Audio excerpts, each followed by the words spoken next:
Sí. Nos encontramos entonces estudiando la filosofía de Arthur Schopenhauer, que hemos dicho que es un único pensamiento y que este único pensamiento se traduce como el mundo es voluntad y representación. El mundo se presenta, pues, como una unidad diversa. Para empezar, como voluntad y como representación. Pero también podríamos decir que el mundo se presenta como gnosis, physis, aistesis y ethos. Hasta ahora hemos visto lo que corresponde a la gnosis y a la physis.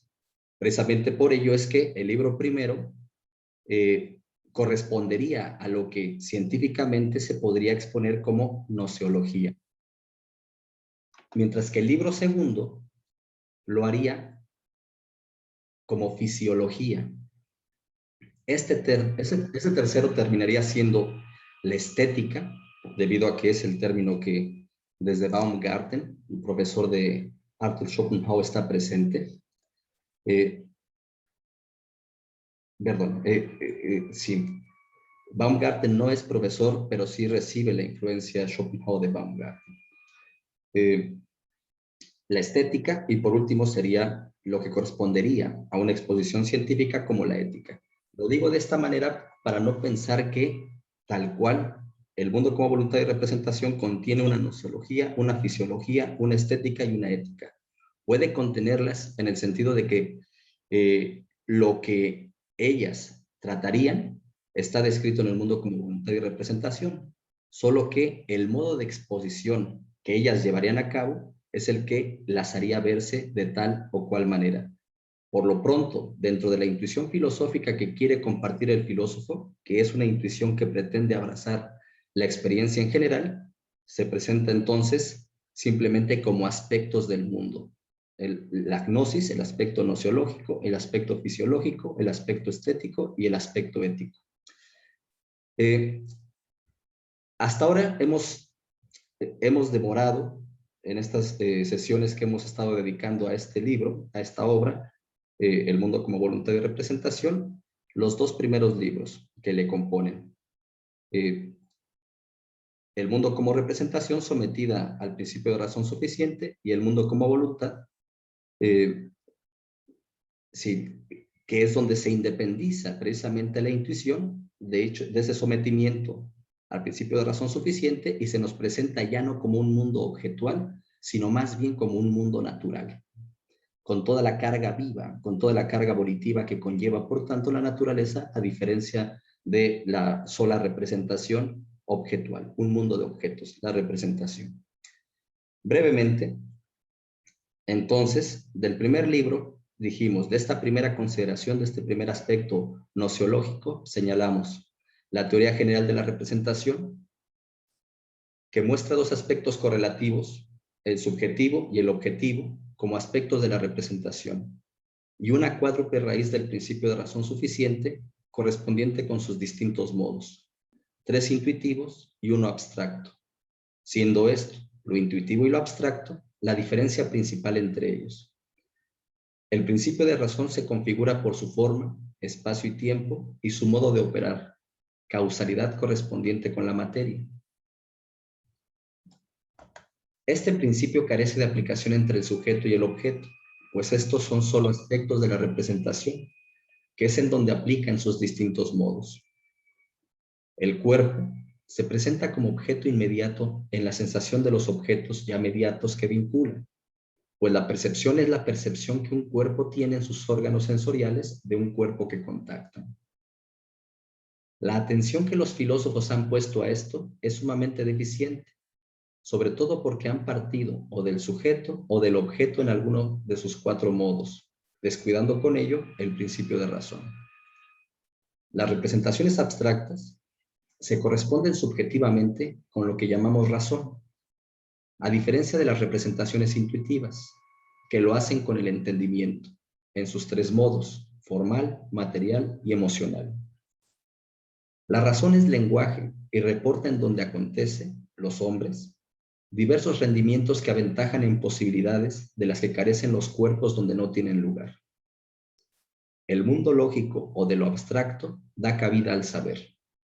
Se compone de conceptos que se diferencian de los sentimientos, por lo que el saber tampoco es sentimental. Las matemáticas, el arte y el obrar dan cuenta de ello ejemplarmente. La risa es un fenómeno que se explica a partir de esta diferencia entre lo intuitivo y lo abstracto, que el ingenio sabe inducir y a veces también la locura. La ciencia es, después del lenguaje y el obrar conforme a un plan, el tercer privilegio de la razón. Ninguno de los 4 modos de la representación tiene preferencia sobre otro, y el cruzarlo conduce a errores. Por último, dado que se habla de razón práctica, cabe aclarar que la razón nunca puede ser práctica. Por eso es que no tiene nada que ver con la ética, sino que la razón lo que nos ofrece es la posibilidad de calcular y determinarnos según esos cálculos, a comportarnos de una manera u otra, como ejemplarmente muestra la sabiduría estoica. Esto es lo que corresponde al libro primero, a la representación sometida al principio de razón suficiente, la nociología. El libro segundo parte de que una vez expuesta la representación desde su aspecto nociológico, se hace clara la insuficiencia de las apuestas explicativas respecto a la búsqueda de su significado. Pero el cuerpo con el que se identifica como individuo el sujeto cognoscente, esto es, como individuo investigador, muestra un exceso nociológico que nos permite acceder a la voluntad como clave para resolver la búsqueda.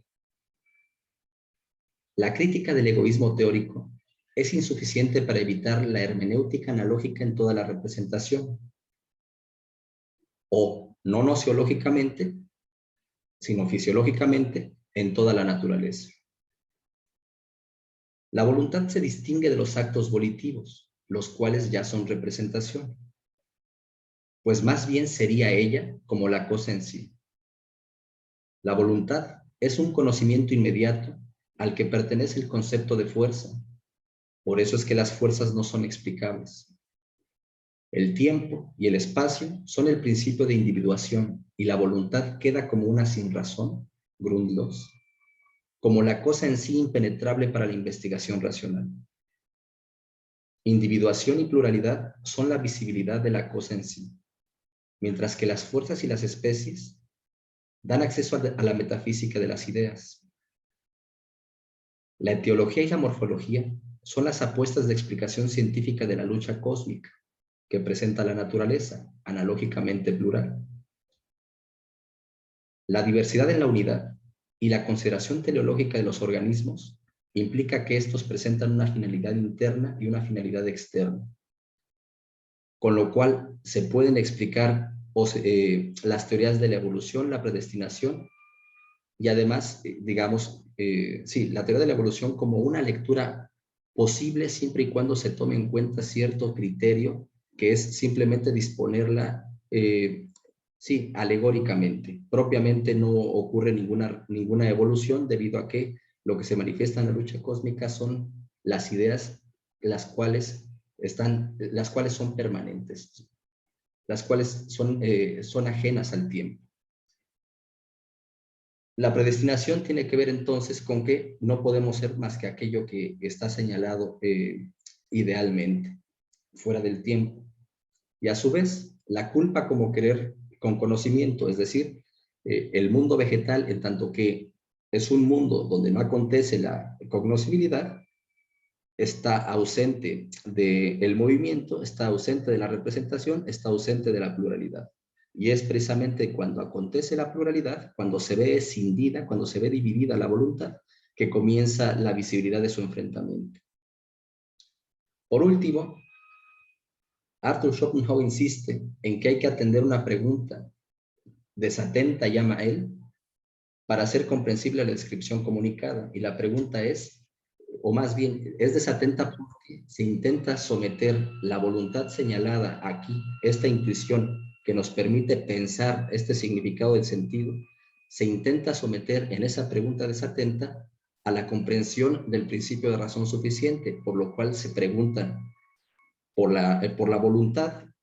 ¿Por qué es la voluntad? ¿Para qué es la voluntad? Es decir, hacia dónde tiende, de dónde viene ese tipo de señalamientos, pues desatienden lo que se ha señalado, que es que el principio de razón suficiente es el que le da legalidad a ese tipo de despliegue, y la voluntad, al estar al margen del mismo, entonces, pues carece de tales determinaciones. Es decir, es libre de principio y de finalidad. No tiene de dónde, no tiene para dónde. Precisamente por eso es que se manifiesta más bien como absurda.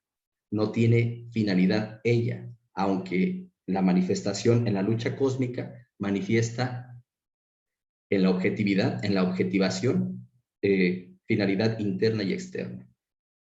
Y esto sería el contenido del libro segundo. Hasta ahí es hasta donde nos quedamos. No sé si hasta aquí quieran preguntar algo, quieran comentar, quieran sugerir algo. Si no, daríamos comienzo al libro tercero.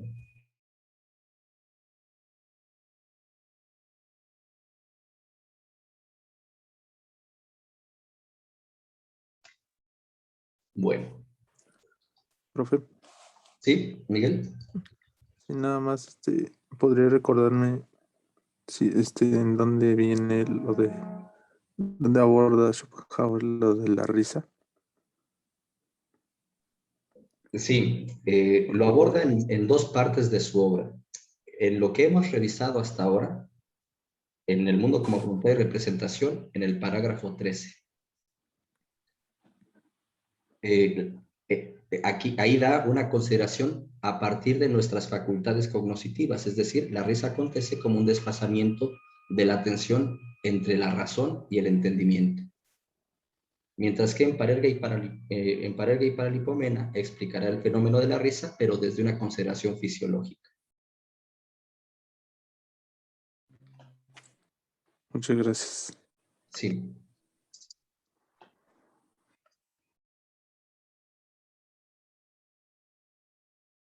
Bueno, entonces voy a compartir la pantalla.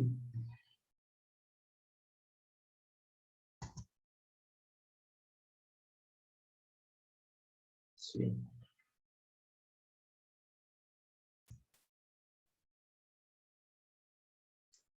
Libro tercero.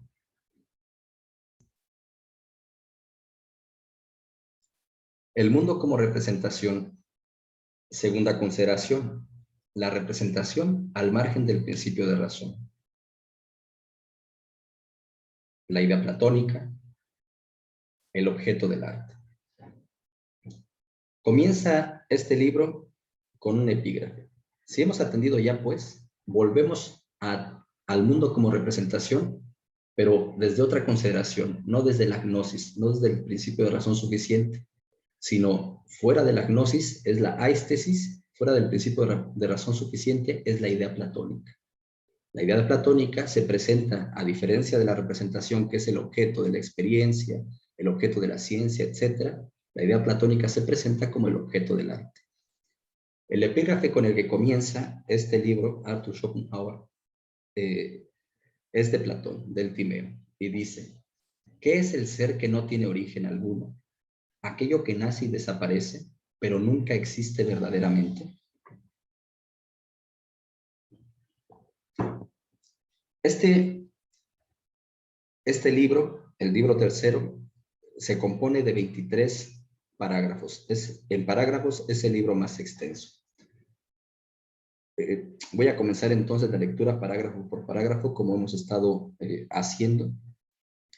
Entonces, comienzo con el 30. Va del parágrafo 30 al parágrafo 52. La primera parte la constituye referencias generales, precisamente a lo ideal, distinguirlo de lo nouménico y ambos ponerlos en común en su diferencia de lo fenoménico.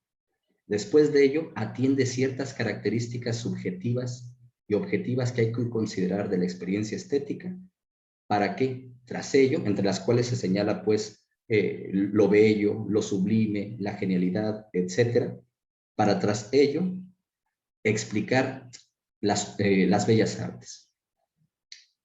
Bueno, 30. El mundo como representación se muestra como objeto para un sujeto bajo la significación que le da la cuádruple raíz del principio de razón suficiente, desplegado en correlatos subjetivos: el entendimiento puro, el entendimiento empírico interno, el entendimiento empírico externo y la razón reflejante del entendimiento; y objetivos: objetos trascendentales, objetos motivacionales, objetos causales y objetos conceptuales. El mundo como representación es significado por lo que al margen de él llamamos voluntad. Por eso es que Schopenhauer dice que el mundo, tanto en su conjunto como en sus partes, es objetivación de la voluntad. La voluntad vista en su mostración objetiva. Tal objetivación manifiesta muchos y muy determinados niveles.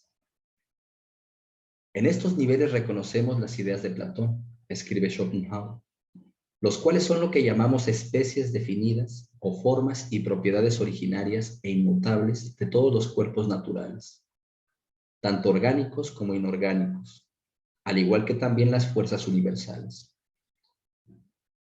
Escribe Schopenhauer. En suma, estas ideas se presentan en innumerables individuos y pormenores, comportándose cual modelos para con estas copias suyas.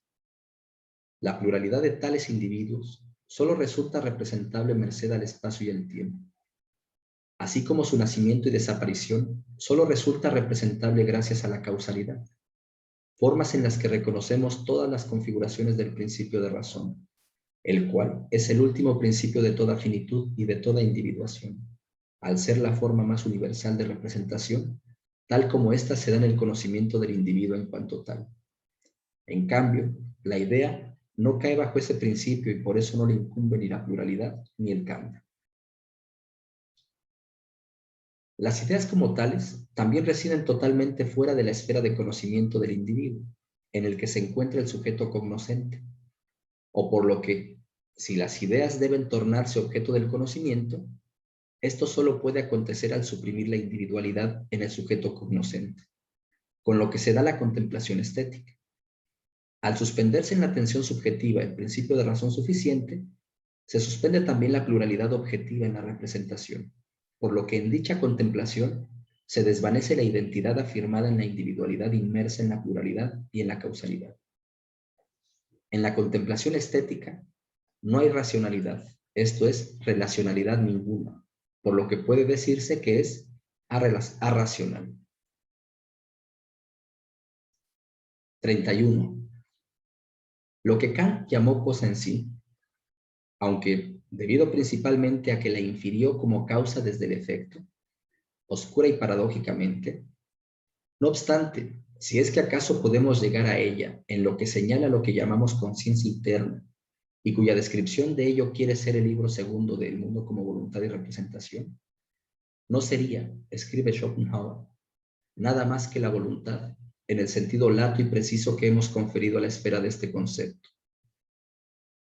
La inmediata objetivación de esa voluntad en un determinado nivel sería lo que se llama con Platón ideas eternas o formas inmutables.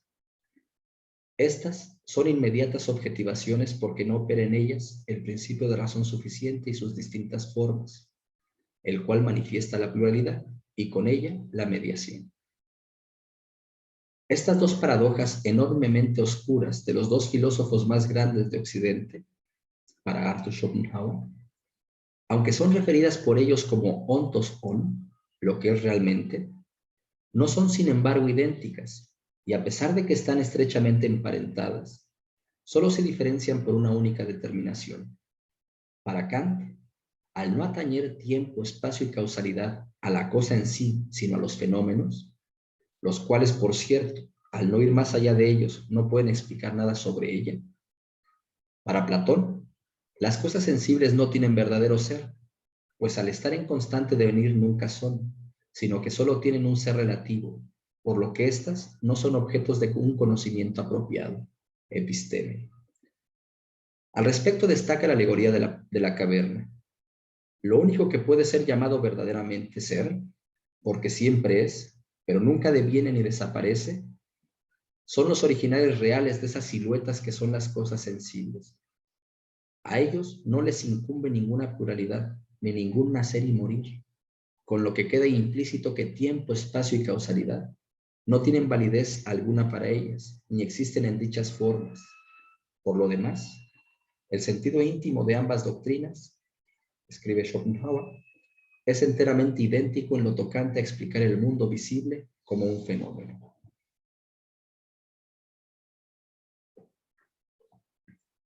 (32)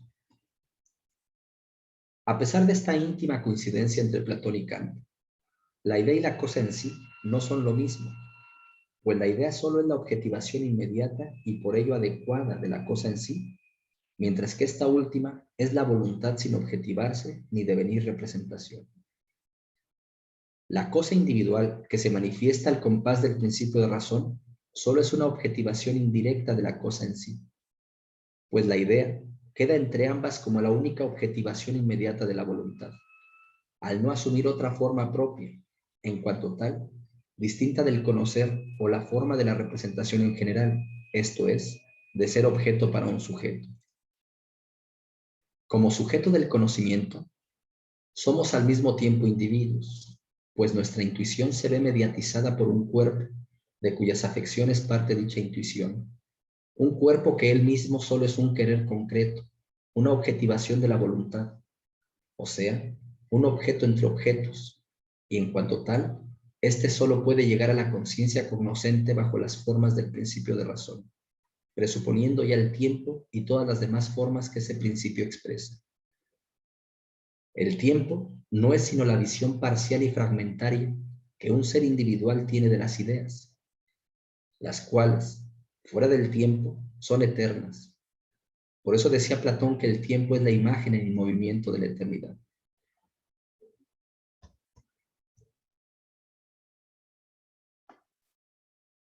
(33) Nosotros, en cuanto a individuos, no poseemos ningún otro conocimiento que el sometido al principio de razón, pero esta forma excluye el conocimiento de las ideas. Por eso es que el sujeto deja de ser individuo. Por eso es que el sujeto deja de ser individuo en tanto que conoce una idea. Este conocimiento al servicio de la voluntad no conoce propiamente de los objetos más que sus relaciones, pues solo conoce los objetos en la medida en que estos existen en este tiempo, en este lugar, bajo estas circunstancias, por estas causas y con estos efectos, en una palabra, como cosas individuales.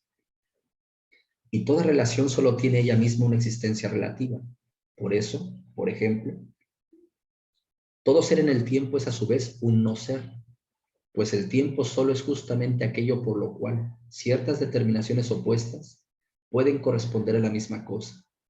Cada fenómeno en el tiempo es y no es. Aunque regularmente el conocimiento siempre queda sometido al servicio de la voluntad, pues no tiene otro, en los hombres, sin embargo, se interrumpe ocasionalmente dicho sometimiento. 34.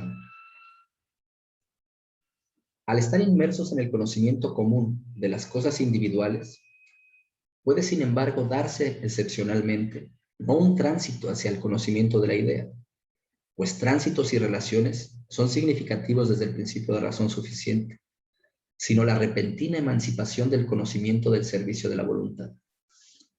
En ello, al carecer la subjetividad de significado individual, se muestra esta abolitiva, esto es, abúlica, por lo que no rastrea conexiones, sino que solo queda absorta en la serena contemplación del objeto dado, con lo que así no significa nada, ni el dónde, ni el cuándo, ni el por qué, ni el para qué de las cosas, así como tampoco sus reflejos en el pensamiento, esto es, en la abstracción, sino única y exclusivamente el qué manifiesta, pues la intuición colma plenamente la conciencia en la serena contemplación del presente objeto natural, con lo que la cosa individual se muestra como idea de su especie y el individuo que intuye como puro sujeto del conocerlo. Al ocurrir esto, aparece en toda su pureza el mundo como representación y tiene lugar la perfecta objetivación de la voluntad, pues solo la idea es una adecuada objetivación suya, mientras que las cosas individuales de todos los tiempos y espacios no son sino las ideas multiplicadas por el principio de razón. Al margen de ese mundo como representación, no restaría nada más que el mundo como voluntad, pues la voluntad es el en sí de la idea, la cual objetiva perfectamente aquello, así como también es el en sí de la cosa individual y del individuo que conoce a ésta, los cuales objetivan imperfectamente a la voluntad. En esta contemplación, lo contemplado y lo que contempla no se diferencian, pues no hay identificación del sujeto con el individuo inmerso en la pluralidad, siendo no más que la voluntad que aquí se conoce puramente a sí misma, la cual, al margen de la representación, es una y la misma con la que en la representación mediada por el principio de razón suficiente, considero mía sin ser más que ciego afán. Por eso es que quien se abisma y pierde en la intuición de la naturaleza, la siente parte de su ser a modo de accidente y puede decir lo que dicen los Upanishads de los Vedas. Yo soy todas estas criaturas en su totalidad y no hay ningún otro ser fuera de mí.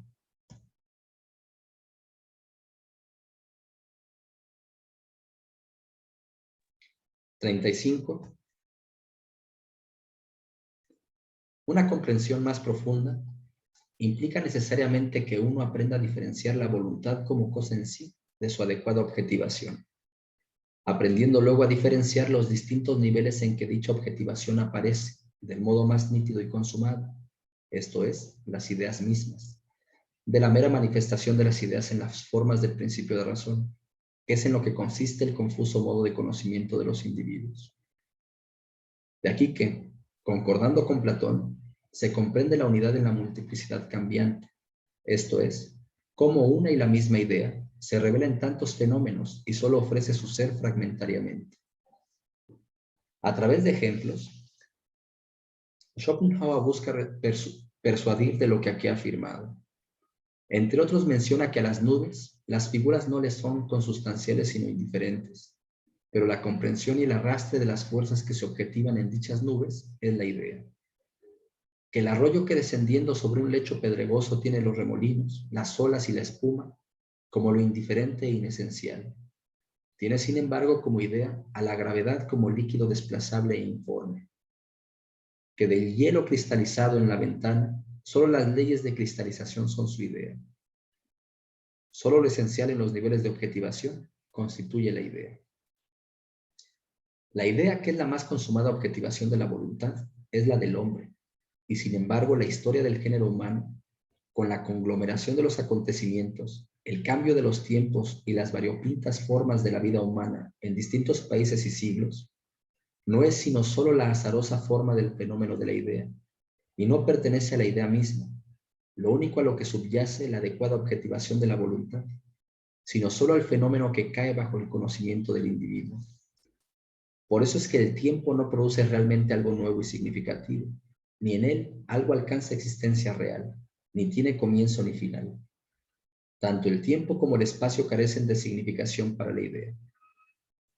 Propiedades, pasiones, errores, méritos, egoísmo, odio, amor, miedo, audacia, imprudencia, estupidez, astucia, ingenio, genio, etc., son las facetas de la idea de hombre, que concurre y cuaja de mil maneras diferentes, individuándose, representando de seguido las macrohistorias y las microhistorias del mundo. Esta pura subjetividad es el genio del universo. Para él, las preocupaciones y entristecimientos que produce el reino de lo posible, de cuya fuente emanan los individuos y sus fuerzas inagotables e infinitamente como el tiempo y el espacio, solo son visibilidad de la voluntad. Ninguna medida, necesariamente finita, puede agotar esa fuente infinita.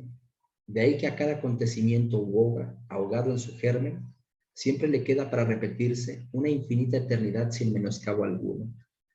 Por eso es que en este mundo del fenómeno no son posibles ninguna pérdida ni ganancia verdadera, pues solo existe la voluntad que se manifiesta en todos y cada uno de los fenómenos.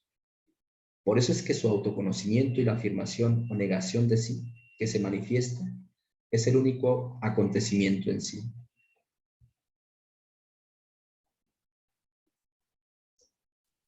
36. Mientras que las ciencias afrontan el principio de razón en sus distintas formas, el arte u obra del genio examina propiamente esa esencia del mundo que persiste al margen e independientemente de toda relación, y que es el verdadero contenido de sus fenómenos, las ideas. A saber, busca mostrar las ideas eternas captadas a través de la contemplación pura, mediante distintos materiales, según los cuales éste será o plástico, o poético, o musical, sin otro origen que el conocimiento de las ideas y otra meta que la comunicación de él.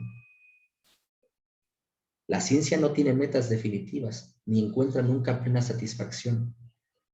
El arte saca de la corriente que arrastra el curso del mundo al objeto de su contemplación, aislándolo, y ese objeto singular, elemento insignificante en esa corriente, para el arte es representante del todo, pues originariamente lo caracteriza la contemplación de las cosas al margen del principio de razón.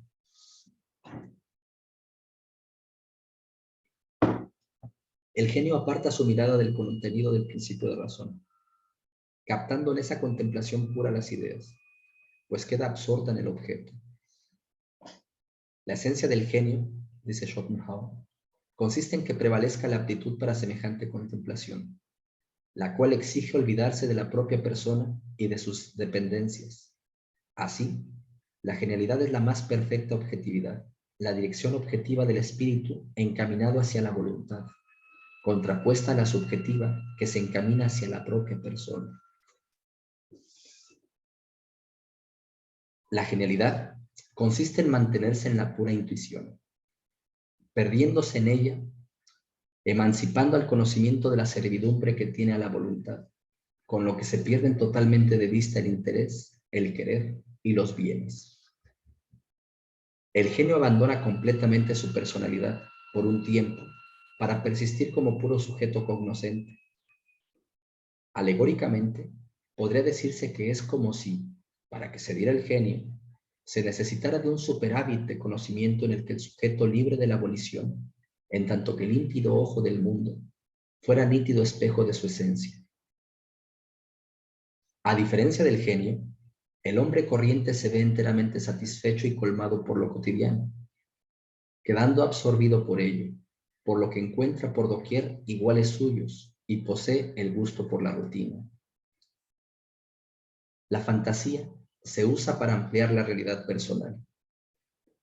Dado que los objetos reales casi siempre son tan solo ejemplares muy deficientes de las ideas que se exhiben en ellos, el genio precisa de la fantasía para no ver en las cosas solo lo que la naturaleza ha configurado, sino lo que quiere configurar y no logra por la lucha cósmica que manifiesta.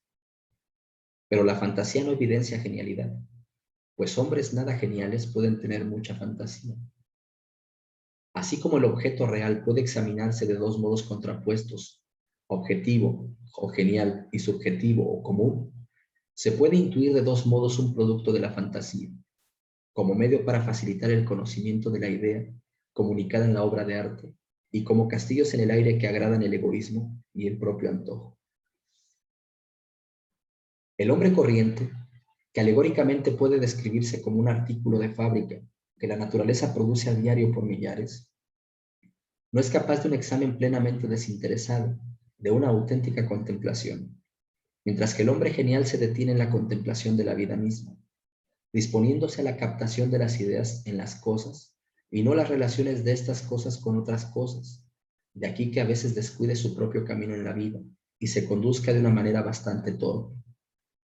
Alegóricamente, podría decirse que mientras que para el hombre corriente su capacidad de conocimiento es la linterna que ilumina su camino, para el hombre genial su capacidad es el sol que hace visible el mundo. Donde habita el genio, se porta el recogimiento, la contemplación, mientras que en la mirada de los otros, cuando no es roma o insípida, su contemplación no pasa del fisgoneo, de la curiosidad. En la expresión genial hay una supremacía del conocer sobre el querer, que nos sitúa en un conocer puro no guiado por el querer individual, al manifestarse al margen del principio de razón. Mientras que en la común predomina la expresión del querer y el conocer se activa por el acicate del querer, con lo que se posibilita tanto la prudencia y la sensatez, como también la ciencia. De aquí que el hombre genial manifieste, en tanto que esté sumido en el modo genial de conocimiento, carencias al respecto. Pero dicho modo no es duradero, pues imposibilitaría a los individuos que a veces manifiestan las tendencias geniales, por lo que hay intervalos en que son harto similares a los corrientes.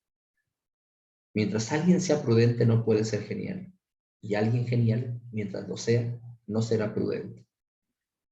Por eso su obra suele ser vista como inspiración, como obra de algo sobrehumano. Esta dificultad para evitar el principio de razón se muestra en la aversión del genio por las matemáticas, pues él solo busca el contenido del fenómeno y la idea que se expresa en él, no su forma, así como también por el pensamiento lógico que requiere de la memoria para soportar las cadenas de silogismos. Por el contrario, los matemáticos egregios tienen poca sensibilidad para las obras de arte. El conocimiento intuitivo en general, en cuyo dominio reside la idea, está directamente contrapuesto al conocimiento racional o abstracto, que guía el principio de razón del conocer. Por eso los genios están sometidos a afectos y pasiones irracionales. Esto es, no son sensatos, lo que puede verse en la vehemencia de sus actos volitivos. Ellos no piensan en la persona con la que hablan, sino en el tema del que hablan. Por eso se inclinan a los monólogos, escribiendo en general varias flaquezas que se aproximan a la locura. Pues la genialidad y la locura tienen una tenue frontera, aunque por supuesto no son lo mismo, pues mientras que el número de locos es proporcionalmente muy pequeño, el que se manifieste en un individuo genial es enormemente excepcional. Empleando la alegoría de la caverna, podría decirse que sus ojos se han desacostumbrado a la oscuridad. Por eso son objeto de burla de quienes nunca salieron de la cueva ni perdieron de vista las sombras. La elevación del intelecto por encima del promedio ordinario es algo así como una anormalidad que predispone a la locura, la cual no excluye ni a la razón ni al entendimiento, esto es, no suspende al principio de razón suficiente, pues en ella se habla, escucha y hasta argumenta correctamente, aunque no se deja apreciar el presente ni la conexión entre causa y efecto. Es una enfermedad que afecta particularmente la memoria, pues, sin faltarles esta última a los locos, no obstante se rompen los hilos de esta, imposibilitándose la coherencia de los recuerdos del pasado, lo que es rellenado con ficciones, las cuales, si son siempre las mismas, sumen en la melancolía, y si son siempre distintas, en la chifladura o fatuidad. En la locura agravada se origina una total falta de memoria. De aquí que el loco se parezca un tanto al animal en que ambos se ven circunscritos al presente. Aunque la principal diferencia es que el animal no tiene propiamente ninguna representación del pasado como tal, aunque éste incida sobre él por medio del hábito, mientras que el loco siempre lleva en su razón un pasado en abstracto.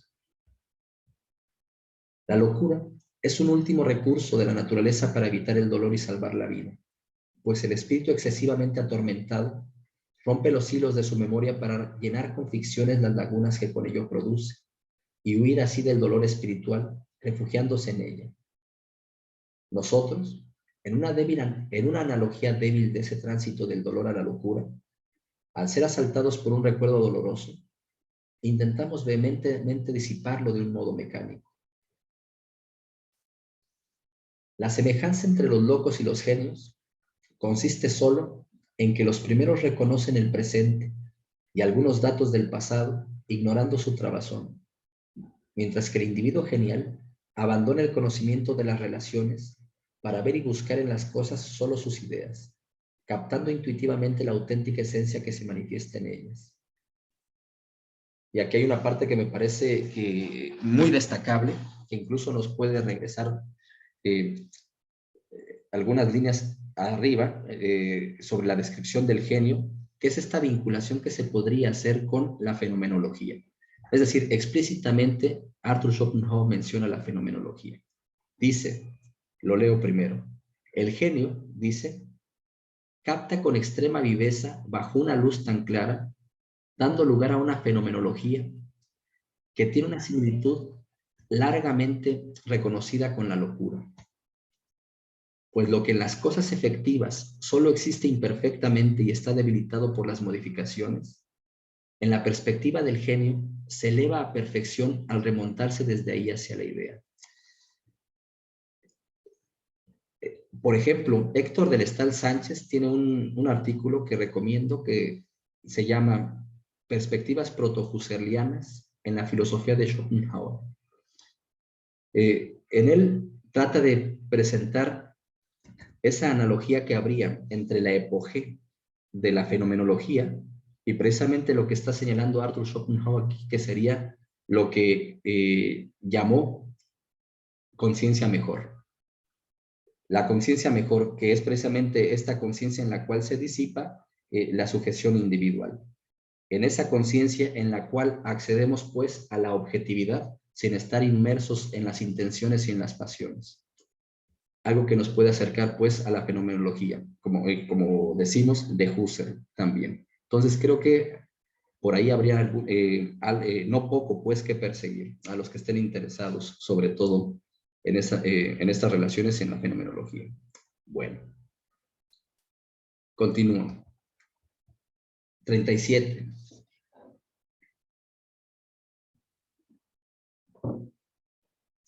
Sin embargo, es importante señalar que la aptitud estética se manifiesta en distintos niveles, por lo que, en principio, puede decirse que todo hombre intuye genialmente.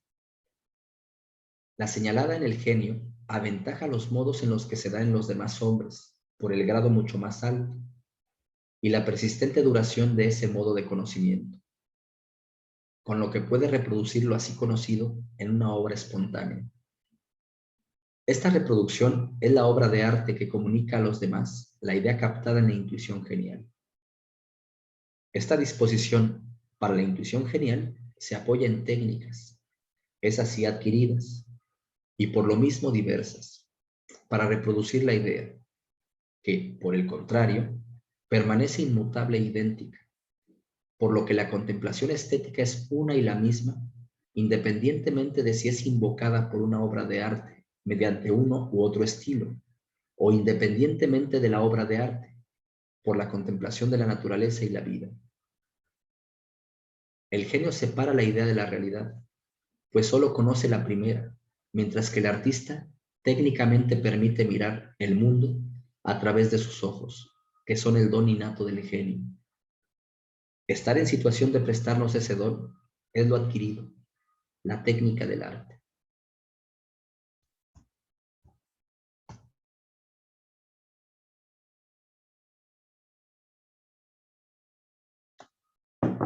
(38) La contemplación estética es, para Schopenhauer, exclusiva del hombre, y se muestra como un aquietamiento en el que estamos a salvo del dolor, pues en ella se presentan complacientemente dos elementos indisociables, bajo la condición del abandono del principio de razón. El conocimiento del objeto como idea, o forma permanente de todo un género de cosas, y la autoconciencia del que conoce como puro sujeto abolitivo del conocimiento.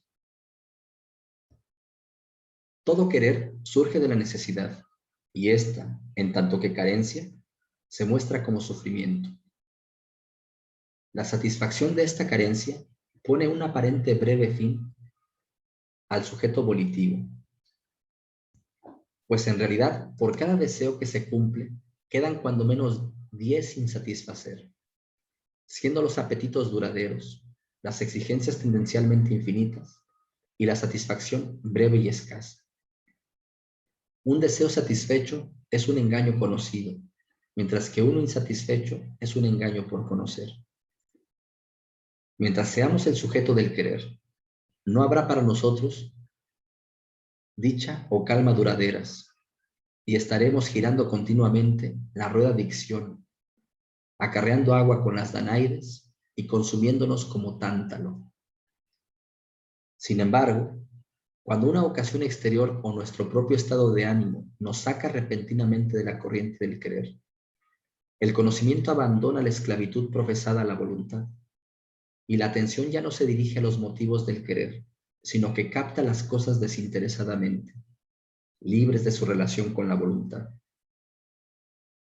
Es un estado exento de dolor propio de los dioses, según Epicuro. La rueda de acción se queda quieta salvándonos del dolor. Este estado es indispensable para conocer la idea, pues, absorto en la contemplación, se olvida la individualidad, elevándose la cosa singular a la idea de su género, con lo que se deja la corriente del tiempo y todas las demás relaciones. En ese instante, no importa si se contempla la puesta de sol desde un palacio o desde una mazmorra. Por eso pasa que quien se ve atormentado por las pasiones, la indigencia o los cuidados, queda tan súbitamente aliviado, consolado y animado por una única mirada franca a la naturaleza. Somos como un único ojo del mundo por el cual miran todos los seres que conocen, y solo en los hombres puede verse libre del servicio de la voluntad, sin importar que el ojo contemplativo pertenezca a un mendigo o a un rey. Sin embargo, es demasiado difícil mantenerse en él, pues el conocimiento de la mayoría de los hombres, al estar privados de la objetividad de la genialidad, permanece solícito a la voluntad. Por eso es que no están a gusto únicamente con la naturaleza y necesitan de la sociedad para distraerse, cuando menos de un libro se llega a decir, ya que solo buscan en los objetos algo relacionado con su voluntad. A veces pongo el ejemplo de que cuando uno está en el baño se pone a leer las etiquetas detrás de los productos. Desembarazados del fastidioso yo, nuestra penuria nos es ajena, y el mundo como voluntad se desvanece restando solo el mundo como representación. En la contemplación estética ocurre el olvido del propio yo como individuo y la elevación de la conciencia a un puro sujeto del conocer abolitivo, atemporal e independiente de toda relación. Acontece objetivamente la idea platónica y subjetivamente la sublimidad. Los sentidos corporales disponen de manera distinta las posibilidades de la contemplación según su obediencia a la voluntad. La luz es la más alegre de las cosas, símbolo de lo bueno y saludable. Su ausencia nos entristece y su retorno nos alegra, porque la luz es el correlato y la condición del más perfecto modo de conocimiento intuitivo, el único que no afecta directamente la voluntad. Pues en la audición, los sonidos pueden provocar dolor directamente y también ser gratos. El tacto, por su parte, es el más subordinado de los sentidos, mientras que los olores son siempre agradables o desagradables. Y el olfato es de todos los sentidos el más volitivo.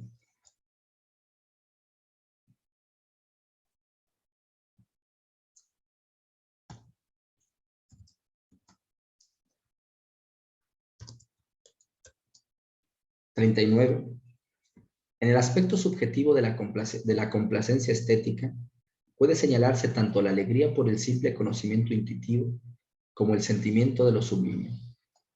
En el estado de contemplación, los objetos se convierten en representantes de sus ideas, y la belleza es su sentido objetivo. Lo bello es lo que actúa sobre nosotros y lo que suscita el sentimiento de la belleza. El que contempla lo que es adverso al hombre se emancipa violentamente de su voluntad y de sus relaciones. Entregándose únicamente al conocimiento, contempla objetos temibles como puro sujeto abolitivo del conocer. Captando únicamente sus ideas, ajenas a toda relación, y deteniéndose de buen grado en su contemplación, elevándose así por encima de sí mismo. Está colmado por el sentimiento de lo sublime, está en un estado de sublimación y llama sublime al objeto que ha dado ocasión a ese estado. Se diferencia el sentimiento de lo sublime del sentimiento de lo bello, en que en lo bello el conocer puro ha conquistado la supremacía sin lucha, apartándose de la voluntad y de las relaciones sin resistencia, inadvertidamente, mientras que en lo sublime, ese estado de conocer puro requiere una emancipación violenta de esas relaciones del objeto conocidas como adversas para la voluntad. En sus rasgos capitales coincide el sentimiento de lo sublime con el de lo bello, pero se distingue de él haciendo surgir una diversidad de grados que van desde una sublimidad débil hasta una intensa. En los grados altos, en el impávido espectador de estas escenas, alcanza su máxima claridad la duplicidad de su conciencia. Por un lado, como un individuo, como frágil manifestación de la voluntad, a la que el menor golpe de esas fuerzas puede destrozar, se siente desvalido, dependiente y a merced del azar, cual una diminuta nadería frente a un poder colosal, y al mismo tiempo como sujeto eternamente sereno del conocer que, como condición de todo objeto, es portador de todo ese mundo, e incluso la temible lucha de la naturaleza solo es una representación suya. Él mismo en la serena comprensión de las ideas se siente libre y ajeno a todo querer e indigencia. Esta es la íntegra impresión de lo sublime. En la intuición se manifiesta el sublime matemático como una magnitud dentro del espacio y el tiempo, que reduce a la nada al individuo, como el sublime dinámico en la física. Nos sentimos a nosotros mismos empequeñecidos hasta la nada. Nos sentimos en cuanto individuo, en cuanto cuerpo vivo, en cuanto fugaz manifestación de la voluntad, como una gota en el océano, deshaciéndonos vertiginosamente en la nada. Y no obstante, al mismo tiempo, esos mundos nos aparecen existiendo solo en nuestra representación. Se revela a la conciencia que, en algún sentido, somos algo unitario con el mundo, y por eso no quedamos aplastados por su inconmensurabilidad, sino sublimados. El sentimiento de lo sublime puede surgir frente a cúpulas enormes o espacios amplios al percatarnos de la futilidad de nuestro propio cuerpo ante una enormidad que, por otra parte, solo está en nuestra representación y cuyo portador somos como sujeto cognoscente. El sentimiento surge aquí merced al contraste de la insignificancia y dependencia de nuestro propio yo como individuo, como manifestación de la voluntad, frente a la conciencia de nosotros como sujeto puro del conocer.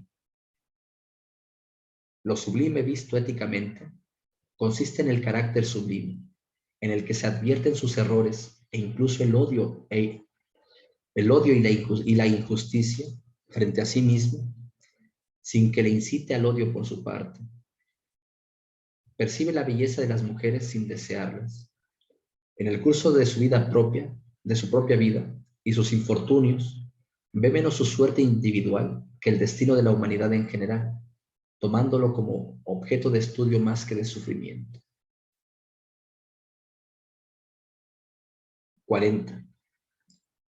Los contrarios se dilucidan mutuamente. Lo propiamente contrario de lo sublime es lo estimulante, lo que excita a la voluntad al ofrecerle una satisfacción inmediata. Suele llamarse así a todo lo bello de índole placentero. En el ámbito del arte hay dos tipos de bello. Aquellos bodegones flamencos en que se presentan objetos para despertar el apetito, fruta, platos preparados y servidos, panecillos, vino, etc. En la pintura histórica y la escultura, lo estimulante consiste en las figuras desnudas que apuntan a provocar la lascivia del espectador. En el arte se tendría que evitar por doquier lo estimulante. Por último, también se manifiesta negativamente lo estimulante, mucho más reprobable que lo positivamente estimulante, lo repulsivo. Se despierta la voluntad mostrándole objetos que aborrece. Este es inadmisible en el arte, donde incluso lo feo no repulsivo puede ser tolerado. 41.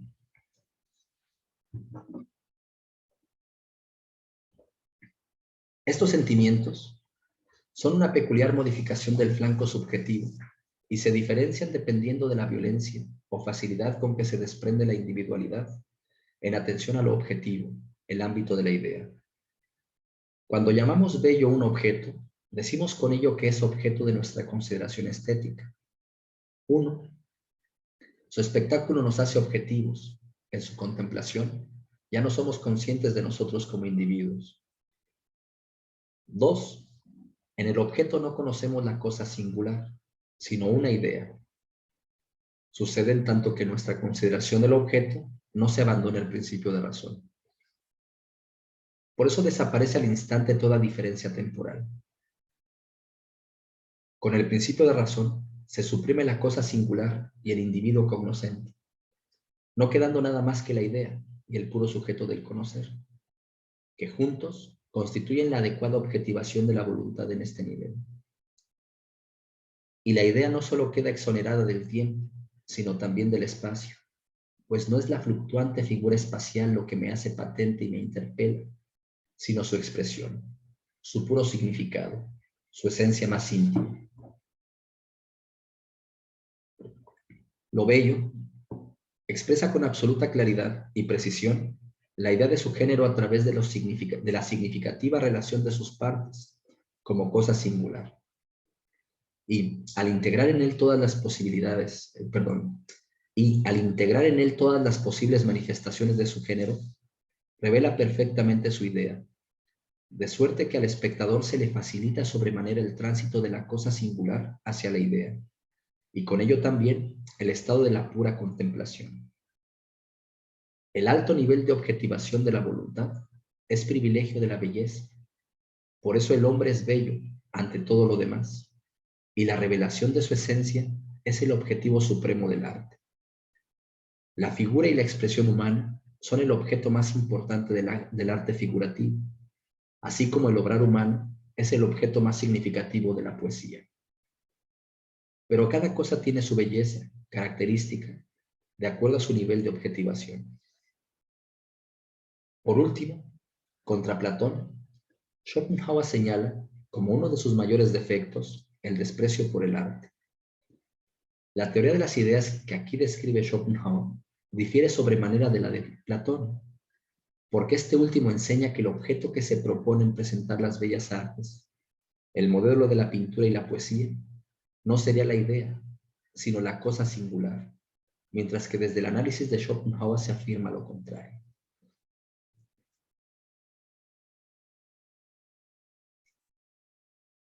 (42) Si el sujeto cognoscente y la idea conocida como objeto acontecen simultánea e indisociablemente, se manifiesta el conocimiento de lo bello. En la contemplación estética de la naturaleza bella, ante la realidad o por mediación del arte, predomina el goce del puro querer abolitivo, al tratarse de lo inorgánico, lo vegetal y las obras de la arquitectura. Pues las ideas aquí comprendidas son niveles ínfimos de objetivación de la voluntad. Ante animales y hombres, el goce consistirá más en la comprensión objetiva de estas ideas, que son las más nítidas manifestaciones de la voluntad, pues explican mayor multiplicidad de formas, mostrando más perfectamente la esencia de la voluntad, ya sea en su vehemencia, horror y satisfacción, o en su quebrantamiento, representaciones trágicas, e incluso en su autosupresión, como en el tema de la pintura cristiana. Veamos pues las bellas artes: arquitectura, hidráulica, jardinería, escultura, pintura, poesía y música. Y bueno, hasta aquí es esta primera parte de la exposición de este libro, que tiene que ver con la descripción de la contemplación estética, que tiene que ver con la descripción del ámbito de las ideas y su diferencia con el ámbito empírico, y además también con su diferencia del ámbito significativo esencial en el que constituye la voluntad. No sé si quieran preguntar, si quieran comentar. Aquí vamos entonces a detenernos un poco para que haya cierta retroalimentación, para que intercambiemos también apreciaciones.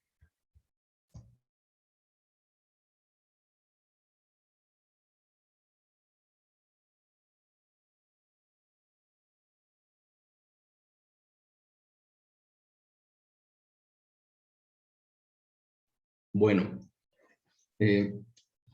Edgar Cuellar pregunta en el chat: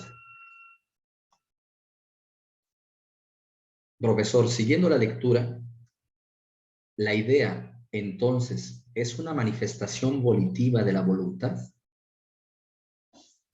Por tanto, ¿qué tan racional es una idea? ¿Cómo despojarnos de nuestras pasiones para captar lo sublime y apartar de la idea su determinación volitiva? Muy bien, muy bien.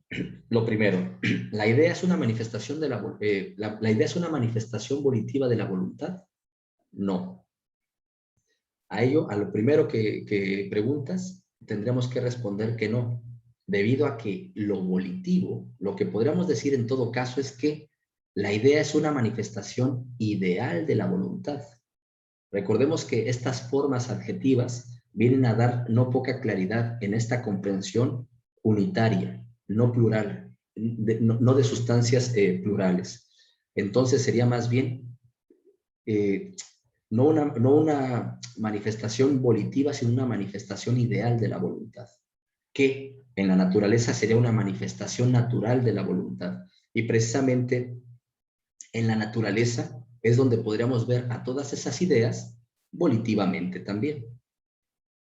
Es decir, solamente es en el plano de lo empírico donde se presenta lo volitivo, porque lo volitivo es pluralidad.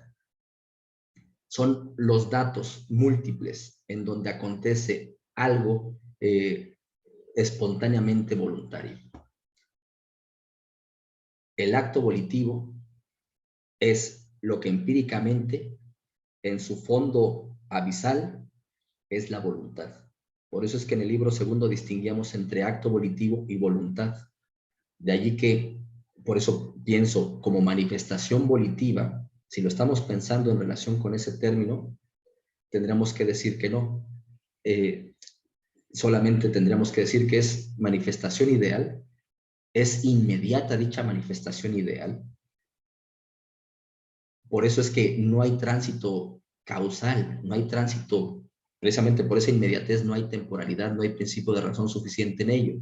Es esa eternidad vista desde el aspecto ideal, que vista desde el aspecto esencial, se presenta como ajena a la idealidad. Pero es, de nueva cuenta, visto desde aspectos, se manifiesta, se tiñe de cierto significado, visto desde de otro significado. La siguiente pregunta, ¿qué tan racional es una idea? Según lo que veníamos observando, según lo que veníamos leyendo, dice Arthur Schopenhauer que una idea es arracional, es ajena a la razón. Tanto a la razón como Grund, como a la razón como Vernunft. Por cierto, se está refiriendo a la razón como Grund, recordemos, como fundamento. Es, en ese sentido, ¿qué tan racional como Grund? ¿Qué tan racional es una idea? Tendríamos que decir que no es para nada racional, puesto que ser racional implica poder ser fundamento de algo que de ahí se sigue. En ese sentido, la idea vendría a convertirse en una causa. Una causa siempre tiene efectos. Esto quiere decir que entonces la idea tendría que estar sumida en el principio de razón suficiente, tendría que estar sumida en la causalidad, que precisamente es, digamos, la consideración contraria de la representación que nos facilita la idea. Entonces, la idea no es racional y tampoco es vernünftig, tampoco es relativo a la Vernunft, a la razón como facultad, tampoco la idea tiene que ver con ella. En cierto sentido podríamos decir que, vamos a ponerlo así, la idea es en la eternidad lo que en el tiempo se presenta como lucha de individuos y en la razón discursiva, en la Vernunft, en la razón como facultad de abstracciones, se presenta como el concepto. Es decir, Arthur Schopenhauer llega a mencionar que la idea es ante rem lo que el concepto es post rem. Rem son las cosas, los individuos de la experiencia. En ese sentido, las ideas son antes de las cosas empíricas. Las cosas empíricas son todo aquello desplegado por el principio de razón suficiente, intuitivamente, y después de las cosas lo que viene es el reflejo de las mismas en nuestra facultad reflexiva, en nuestra razón.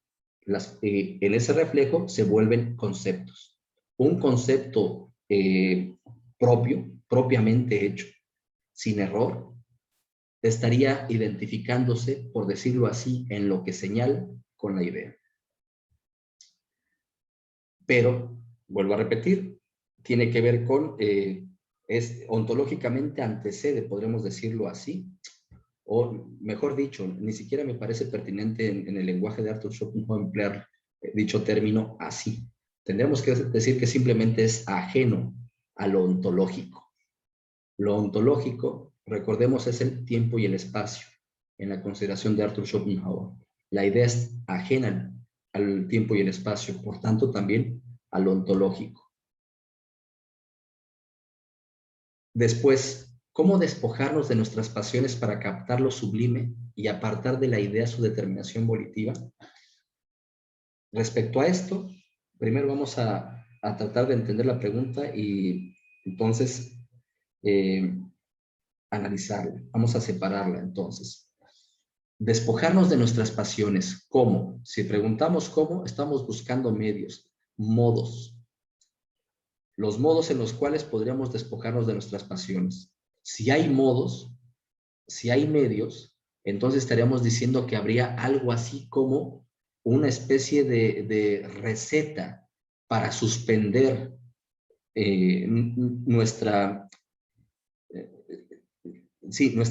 nuestro sometimiento volitivo.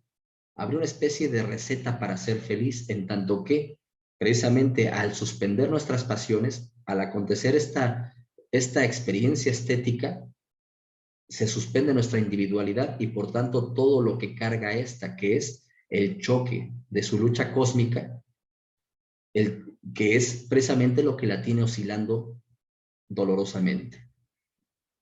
Entonces, no hay tal cual ningún remedio, puesto que las pasiones se despojan o se abstraen, o cómo decirlo, sí, se suspenden, mejor dicho, las pasiones se suspenden cuando acontece el carácter genial. Y como dice Arthur Schopenhauer, el carácter genial está manifiesto en todos los hombres, pero no en todos se manifiesta de la misma manera, no en todos se manifiesta en el mismo grado. Hay hombres que ocasionalmente pueden sentir dicha experiencia, ocasionalmente, y hay otros hombres que pueden estar habitando, por decirlo así, dicha experiencia. Van Gogh, por decirlo de alguna manera, frente a, no sé, a quién pensar, no sé, para no caer en estereotipos o cosas por el estilo. Bueno, eso por una parte. Después, nuestras pasiones para captar lo sublime. Sería una especie como de medio para el fin. Y vuelvo a repetir, no hay tal naturaleza en la experiencia estética. Después, lo sublime no se capta. Lo sublime es el sentimiento. Es lo que subjetivamente se manifiesta. Lo que se capta es lo objetivo, que vendría a ser la idea. La idea, al estar al margen del tiempo y el espacio, la idea, al ser eterna, se nos manifiesta ya en su sublimidad. Por supuesto, la idea manifiesta distinto nivel de complejidad y en función de ello también, digamos, en la contemplación que se alcanza, es que se intensifica más el sentimiento de lo sublime, podríamos decirlo, jugando un poco por estos niveles más menos. Pero cuidémonos de ello porque el más menos implica la numeración, implica, por tanto, las condiciones ontológicas. Simplemente, digamos, lo que contemplas en la arquitectura, para ponerlo así, lo que contemplas cuando se te hace manifiesta la idea de la pesantez y del soporte, no desborda igual que cuando contemplas la idea, por ejemplo, de Edipo Rey, para poner, digamos, algo, un lugar habitual. Sí, después, y apartar de la idea su determinación volitiva. Para captar lo sublime y apartar de la idea su determinación volitiva. Pues, de nueva cuenta, no hay tal determinación volitiva, sino solamente la determinación de la individualidad vendría a ser donde se manifieste lo volitivo.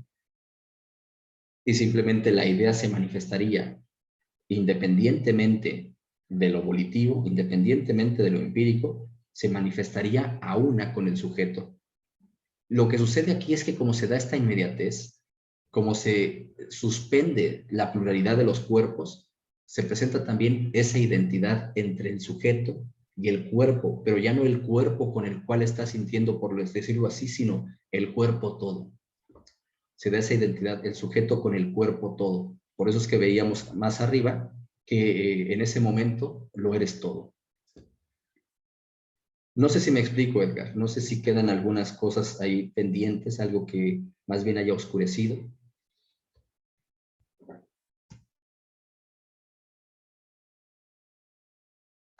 Bueno, Héctor Alberto Celis Romero, por favor.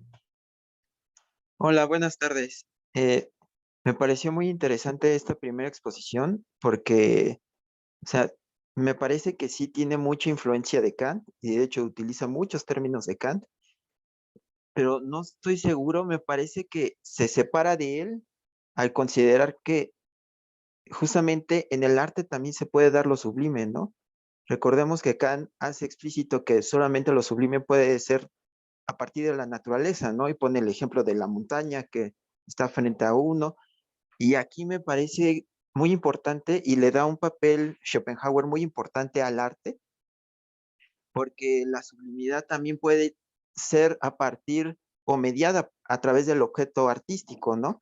O sea, y eso nos posibilita, mm, a mi parecer, muchas cosas, porque, o sea, me parece que este sentimiento que sí Schopenhauer reconoce que tiene su origen en la naturaleza, nosotros lo podemos recrear, ¿no? Que sería justamente el don y la técnica que tiene justamente el genio con respecto a ese don, ¿no?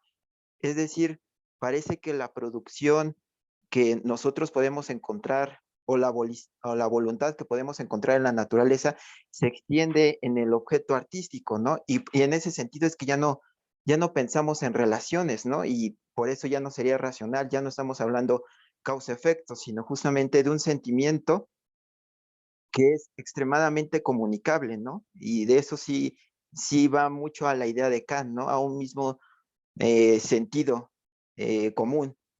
Es decir, nos impulsa a dar continuidad a esa voluntad y justamente fuera de cualquier tipo de, digámoslo así, de tristeza o de experimento o entrar en esta rueda volitiva como la de Ixión, ¿no? Sino justamente nos aparta y lo interesante es que también nos propone justamente no solamente la creación de la obra, sino la participación del cuerpo dentro de la creación de la obra y expresarlo y afectar a otros de otra manera, ¿no? Me parece que eso sería como el apunte de Schopenhauer y que se puede diferenciar de Kant, ¿no? O sea, nosotros también, por medio del arte, podemos llegar a expresar esa voluntad y reconocerlo justamente como idea, ¿no? Y hacernos partícipes de la idea.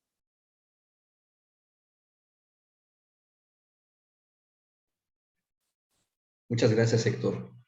Sí, tienes mucha razón. Bueno, esta expresión me cuesta trabajo, solamente en el sentido de es decir, tiene, el argumento me parece que tiene fundamentos. Eh, Arthur Schopenhauer está influenciado por Kant, o mejor dicho, como lo mencionó él mismo al principio de la exposición de este libro, son los dos más grandes genios de la historia humana, o del género humano, para quitarlo de la historia y no meternos tanto en estas dificultades contra la misma. Platón y Kant, e incluso se parecen, tienen algo en común en lo que proponen, que es la crítica al fenómeno. Sin embargo, se diferencian en que eh,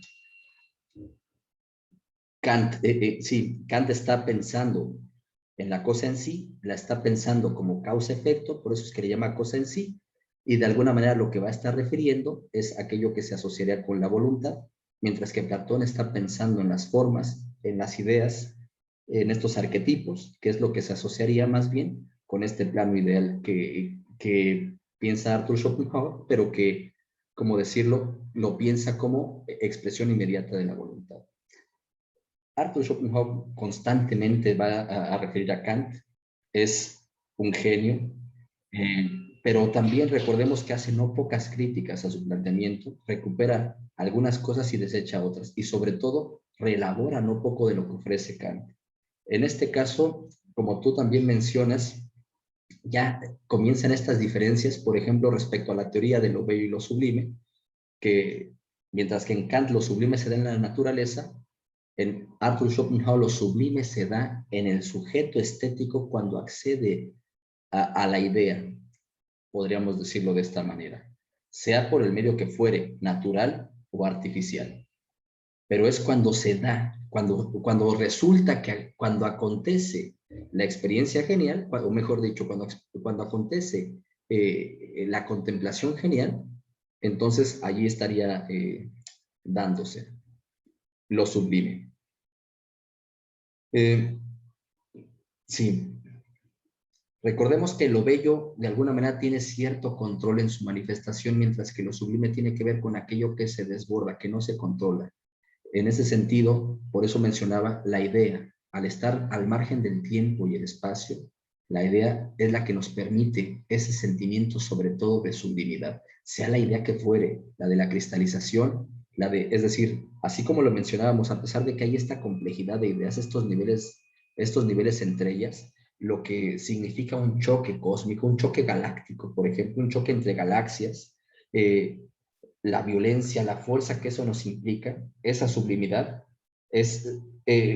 podemos también nosotros hacerla análoga a la sublimidad que se hace manifiesta, por ejemplo, cuando en la contemplación lo que se ve es el despedazamiento de los esfuerzos del hombre, en el caso que mencionamos con Edipo. Entonces, sin duda, Arthur Schopenhauer le da una importancia al arte, un papel muy importante, de hecho, tan importante que va a decir que propiamente el arte es más adecuado a la verdad que la ciencia. La ciencia está siempre limitada, la ciencia siempre responde con supuestos, siempre le hacen falta más elementos. La ciencia siempre se está recreando.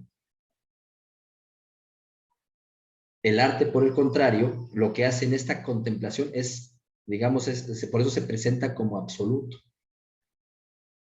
La idea sería lo más verdadero que habría, puesto que la materia, debido a su lucha, que involucra su esencia, transforma, manifiesta en múltiples formas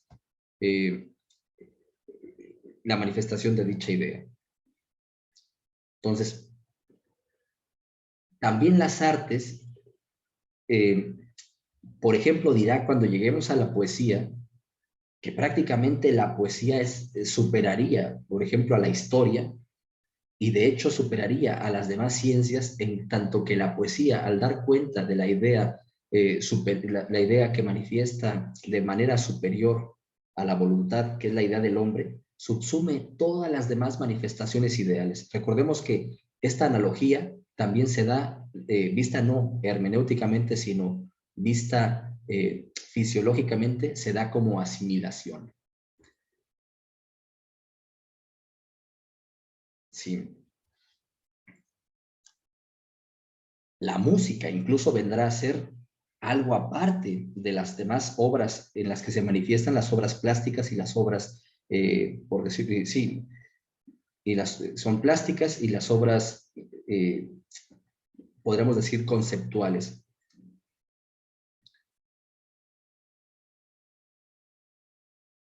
El sentimiento naturalmente manifiesto, podemos recrearlo.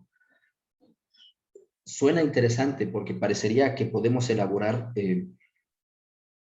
dichas recetas. Sin embargo, hay que recordar de nueva cuenta que no es que sea el objeto el que determina, sino siempre es una relación, o mejor dicho, siempre es una disposición subjetivo-objetiva. Si se da simultáneamente, si acontece simultáneamente esa tendencia subjetiva y objetiva, es que entonces se podría dar la contemplación estética, la experiencia estética. Pero podemos nosotros tener a Van Gogh, a los genios que se nos antojen al frente, y podemos pasar por sus obras sin sentirnos interpelados en lo más mínimo. Porque también depende, decimos, pues, del talante, del carácter genial. Hay quienes en la basura están viendo lo genial, y hay quienes en los museos solamente ven lo comercial y el estar rellenando visitas, triunfos, etcétera, etcétera. Sí. El genio, entonces, consiste pues en contemplar la idea, pero a su vez, también el genio artístico, el don artístico, es ser capaz de disponer la naturaleza para que se facilite, no se determine, se facilite, por decirlo así, la contemplación estética. Pero algo que me parece interesante, o me parece más bien importante señalar, Héctor, es que también es naturaleza. Es decir, el genio también es, tendríamos que decirlo así, el genio finalmente, es decir, el individuo genial, también es un individuo en la naturaleza. Y también su grado de genialidad depende de su tensión natural, de la lucha cósmica que habita. Lo menciono solamente porque aquí habría otra distinción con Kant y que me parece que sí sería muy importante, que es el dualismo kantiano. Para Kant sí hay una diferencia radical entre la naturaleza y la libertad, que implica la razón. Para Arthur Schopenhauer, dicha razón, pues no es otra cosa más que naturaleza de otro modo. Naturaleza señaladamente humana, es decir, en ese grado de manifestación. Y en ese sentido es que sí, el sentimiento genial se vuelve como atinadamente lo señalas, un sentimiento extremadamente comunicable, en tanto que la obra se mantiene ahí como algo ya siempre dispuesto a dicha comunicación de la idea, por decirlo así, dispuesto a la comunicación. Por eso es que podemos acceder a dicha experiencia estética con el templo griego, con el Taj Mahal o con la Venus de Mollendorf, por ejemplo. Que es ese mismo sentido común. Y también se vuelve importante porque, pues sí, de hecho tendríamos que decir que, bueno, no sé, creo que sería exagerado decir que que gracias a que se cultiva la escritura, tenemos tantos poemas, tenemos tanta novela, tenemos tanta literatura en general, tenemos tantas pinturas, tenemos tantas esculturas, etcétera. Podemos decir que gracias a que se cultiva todo ello, entonces al estar rodeados de tantos objetos artísticos, entonces tendríamos que estar mejor dispuestos hoy para la experiencia estética que antes. Lo cual, efectivamente, como señalas, con Arthur Schopenhauer se criticaría ello porque la naturaleza o el artificio, independientemente cuál de los dos sea, en ellos puede aflorar el carácter genial. Pero depende del carácter genial, por eso es que el carácter genial puede ver desde la mazmorra o desde el palacio, independientemente de ello. Y puedes ver la puesta del sol, es decir, depende del carácter genial. Puedes estar, alguien en el Museo Louvre puede estar aburriéndose, a diferencia de alguien que puede estar contemplando, por ejemplo, una Catarina, una mariquita, por ejemplo, o una hoja, simplemente. Recuerden que cualquier cacharro insondable está lleno de, mejor dicho, cualquier cacharro está lleno de insondable, de cualidades insondables. Por eso es que simplemente accedemos de otra manera. El genio manifiesta su don. Y lo manifiesta también, por ejemplo, con un arco, con una flecha, con este tipo de... También allí se logra ver el arte, se puede ver el arte, la manifestación genial. Solo que recuerden que el aspecto genial de la obra, del objeto, se pierde, el aspecto genial se pierde conforme va inclinándose más a la utilidad. Esto que eventualmente hablará Heidegger cuando piensa en la cosa, el útil y la obra de arte. Conforme tiende a la utilidad, desaparece el talante genial de la obra de arte. Por eso es que en las mismas manifestaciones hay ciertos géneros del arte que tienden más a la utilidad, como la arquitectura, y dificultan un tanto la contemplación de la idea, de lo genial. La contemplación genial, es decir, la idea que comunica dicha obra en cuestión. Sea por la naturaleza o fuera de la naturaleza, de todos modos, el estado genial nos suspende de la individualidad. Y se mencionan estos elementos mitológicos. La rueda de Ixión se suspende. Se suspende también este castigo de las Danaides, recuerden, de estar llenando los cántaros que no tienen fondo y por eso tienen que estar rellenándolos insistentemente como castigo por haber matado a sus maridos, o Tántalo, que también lo mencionan, que precisamente como castigo por esta deslealtad con Zeus, etcétera, con los dioses, pues no puede alcanzar el alimento, no puede tomar el agua, porque el agua le llega al cuello y cuando quiere beberla, desciende y no alcanza. Lo mismo que para agarrar los frutos, se le acercan demasiado y cuando los quiere agarrar se le alejan, y así eternamente. Esta situación desesperada que implica la lucha cósmica se suspende en la contemplación estética, y por eso es que podríamos hablar como momentos de salvación de dicho infierno, para hablar en este lenguaje quizá un poco exagerado de este pesimismo. Momentos de salvación son como pedacitos, como fragmentos, como instantes de salvación, mejor dicho, no fragmentos, sino instantes de salvación. No sé si con lo que comento contribuyo a lo que tú ya también tan claramente habías señalado y habías comentado, Héctor. No, se quedó muy claro. De hecho, también resolvió algunas otras dudas que ya más o menos tenía en la cabeza. Pero sí, o sea, yo creo que con esto que dijo, o sea, se mantiene, aunque de manera diferenciada, ¿no? Lo dicho por Kant de que el don es genio natural, ¿no? Es decir, siempre permanece en la naturaleza, inclusive en el arte.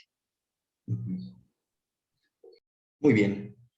Bueno, ¿alguien más quiere preguntar alguna otra cosa o ya damos paso? También ya nos quedan 25 minutos. Avanzamos aunque sean 2 o 3 parágrafos más, si les parece. O prefieren que sea mejor en una sola sesión en que veamos toda la obra, todas las obras de arte.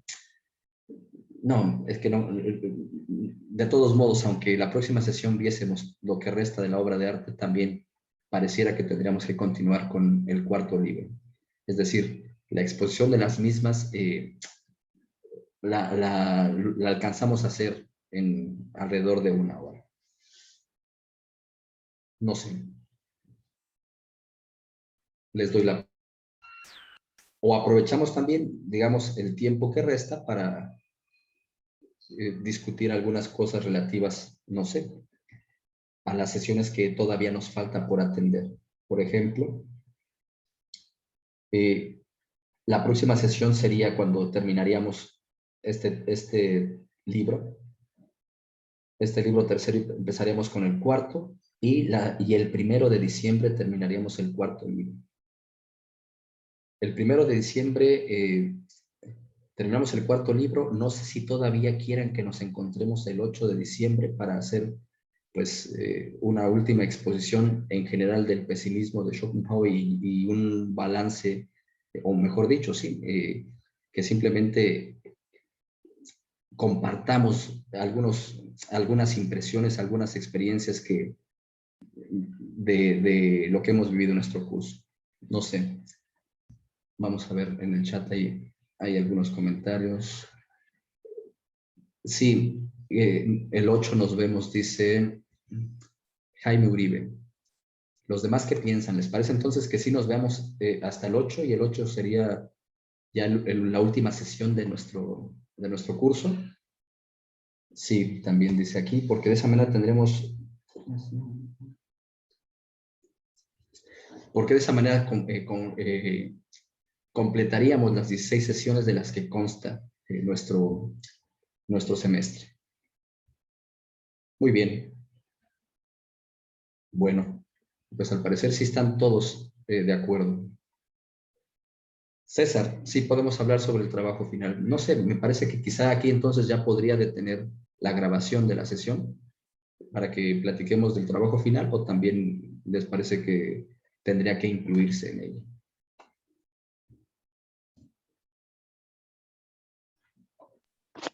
Pues a lo mejor sí sería correcto que se grabara, ¿no? Para saber fechas y sobre todo por las personas que no pudieron entrar el día de hoy. De acuerdo, Héctor. Entonces, César, ¿qué es lo que crees que sea pertinente que hablemos sobre el trabajo? No, pues solamente cosas generales, o sea, sobre la extensión y ese tipo de cosas.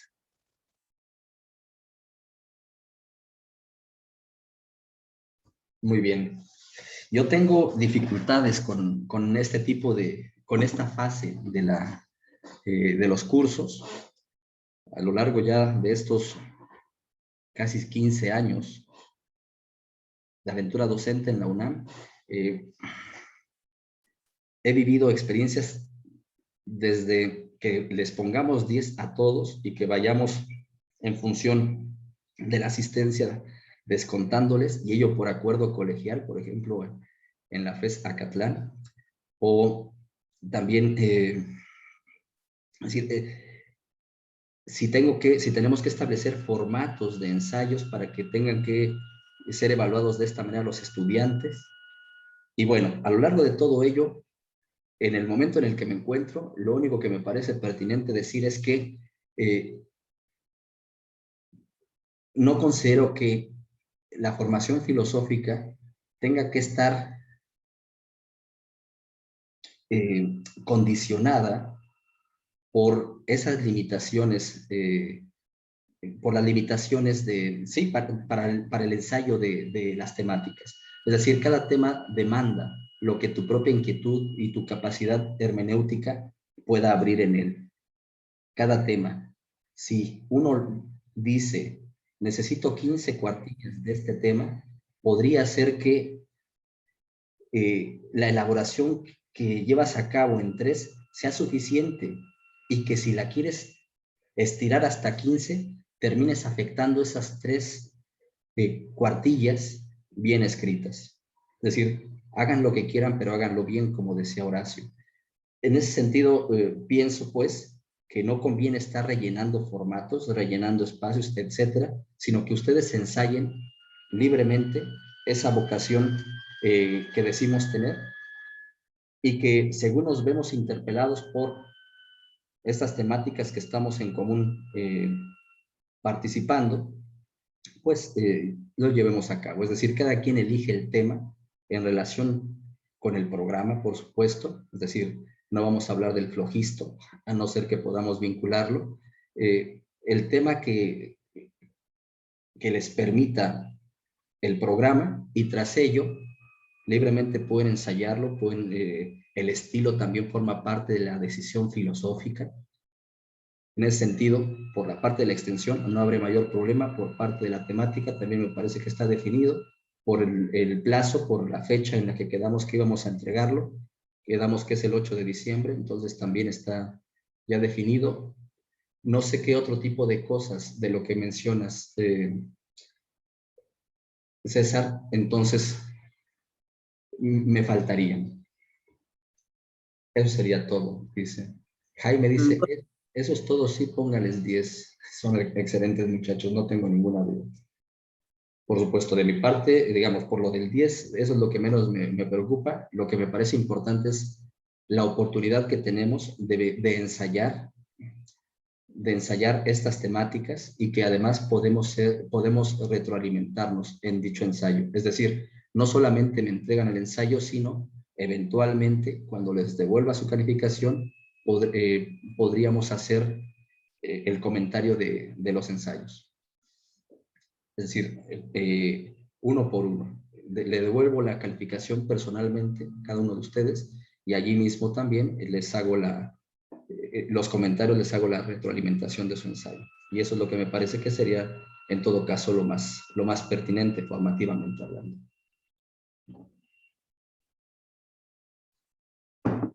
¿Están de acuerdo? Sí, sí. Bueno, pues entonces no nos quedaría por ahora ya más que atender, ¿no? ¿O habría al respecto alguna otra pregunta?